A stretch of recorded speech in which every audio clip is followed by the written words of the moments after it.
السلام علیکم ناظرین، ایک اور پروگرام کے ساتھ آپ کا میزبان انتظار حیدری حاضر خدمت ہے۔ ناظرین، ہمیشہ کی طرح ایک مرتبہ پھر ہم اندر کی خبر لے کے آئے ہیں آپ کے لیے۔ سینٹ کا انتخابات جو ہیں وہ ہو رہے ہیں۔ کل بڑا مارکہ ہوگا پارلیمنٹ ہاؤس، جو کہ آپ کو میرے عقب میں نظر آ رہا ہے۔ اسی پارلیمنٹ ہاؤس میں کی قومی اسمبلی کے ہال کو پولنگ اسٹیشن کا درجہ دیا گیا ہے، اور الیکشن کمیشن اب تمام معاملات جو ہے وہ سنبھال چکا ہے۔ جو اسیر رہنما تھے ان کے پروڈکشن آرڈرز بھی جاری ہو چکے ہیں۔ سید خورشید شاہ کو سکھر سے لایا جا رہا ہے، میاں شہباز شریف اور خواجہ آصف لاہور سے آ رہے ہیں۔ علی وزیر پہلے ہی رہا ہو چکے ہیں اور انہوں نے آج کے اجلاس میں شرکت بھی کی ہے۔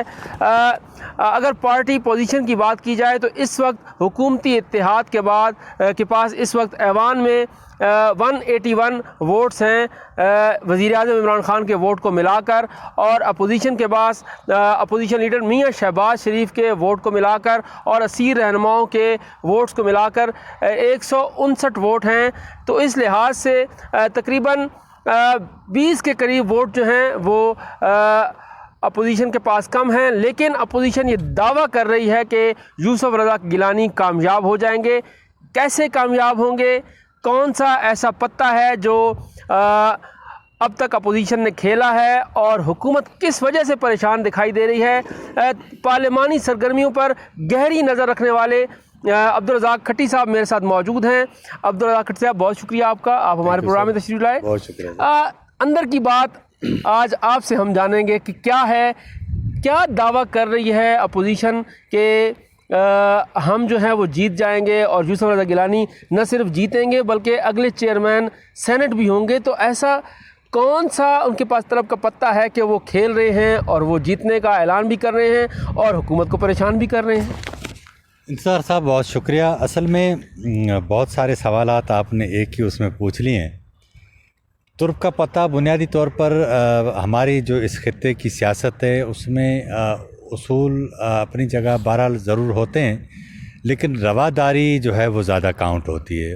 تو یوسف رضا گیلانی اور عمران خان کا اگر ہم موازنہ کریں تو بڑا فرق ہے۔ ایک تو یہ، دوسرا یہ کہ انہوں نے جس امیدوار کو منتخب کیا ہے، ظاہر ہے ان کی مجبوری تھی۔ ڈاکٹر حفیظ شیخ عالمی مالیاتی اسٹیبلشمنٹ کے نمائندے ہیں پاکستان میں، تو اب ان کا ایشو حفیظ شیخ صاحب کا یہ ہے کہ وہ نہ خود کو قومی اسمبلی کے سامنے جواب دہ سمجھتے ہیں۔ قومی اسمبلی کے حکومت کے ارکان ہیں جو وزراء ہیں ان کو لفٹ نہیں کرواتے۔ ظاہر ہے کہ یہ پہلی بار اس طرح پھنسے ہیں، اور اسلام آباد کا الیکشن مجھے یاد پڑتا ہے کہ اس پوری تاریخ میں کبھی اتنا اہم نہیں رہا جتنا اس بار ہو گیا ہے۔ تو اب پورے پاکستان کی نظریں اس سیٹ پر جنرل نشست پر ہیں۔ اس کا سبب صرف یہ ہے کہ پہلی بار اگر یوسف رضا گیلانی یہاں پر، کیونکہ دو نشستیں ہیں، ایک جنرل نشست ہے جس پر یوسف رضا گیلانی اور ڈاکٹر حفیظ شیخ ہیں، دوسری پر خواتین کی نشست ہے، فوزیہ ارشد ہیں اور فرزانہ کو۔ ایک ایشو تو بنیادی طور پر ڈاکٹر حفیظ شیخ کا بھی ہے، کیونکہ ڈاکٹر حفیظ شیخ اس حوالے سے بڑے کمزور امیدوار ہیں کیونکہ وہ نہ تو قومی اسمبلی کو جواب دہ ہیں، نہ قومی اسمبلی کے ارکان کو کوئی لفٹ کرواتے ہیں، خود وفاقی وزراء بھی چیختے رہتے ہیں۔ تو ایک تو اس حوالے سے وہ بڑے کمزور ہیں۔ دوسرا یہ کہ یوسف Raza Gilani P D M کے مشترکہ امیدوار ہیں، وہ اسی ایوان میں قومی اسمبلی میں اسپیکر بھی رہے، پھر وزیر اعظم بھی رہے۔